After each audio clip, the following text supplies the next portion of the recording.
નમસ્કાર મિત્રો, સદભાવના વૃદ્ધાશ્રમના social media પર આજનો વિચાર, આજની વાત, આ વૃક્ષો આ સજીવ સૃષ્ટિને માનવીને કઈ કઈ જગ્યાએ ઉપયોગી છે એ એક વાક્ય થકી, એક લાઈન થકી મારે તમને કહેવું છે. વાડે નાળે ખેતર પાળે, વૃક્ષો રોકે ખેતર ધોવાતા. ખેતર ધોવાતા હોય એ આપણી વાડે હોય, પાળા હોય, શેઢા હોય, ખેતર પાળા હોય, નાળા હોય. વાડે નાળે ખેતર પાળે, વૃક્ષો રોકે ખેતર ધોવાતા. વેરાન વગડે ધોમ બપોરે, ઝાડ ધરતા છાંયે શાતા.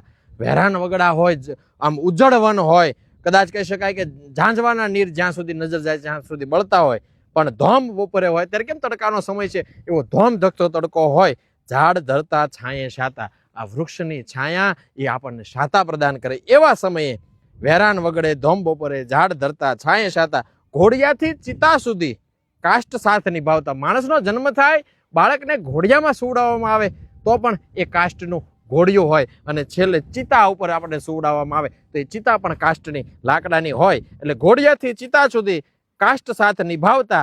વન વનિતાનો વૃક્ષ વૈભવ, વરસાદ ખેંચી લાવતા. આ વૃક્ષોનો વૈભવ, આ વન વનિતાનો વૈભવ એ વૃક્ષ વરસાદ ખેંચી લાવતા. ઘોડિયાથી ચિતા સુધી કાષ્ટ સાથ નિભાવતા. વન વનિતાનો વૃક્ષ વૈભવ, વરસાદ ખેંચી લાવતા. આવા હજારો, લાખો, કરોડો બહુ વર્ષે વૃક્ષનું વાવેતર થાય, આ દેશ હરિયાળો બને, સમગ્ર દેશમાં લીલો છમ વનરાઈ ઊભી થાય, એવા ભાવ સાથે કામગીરી કરતી સંસ્થા સદભાવના વૃદ્ધાશ્રમ રાજકોટ.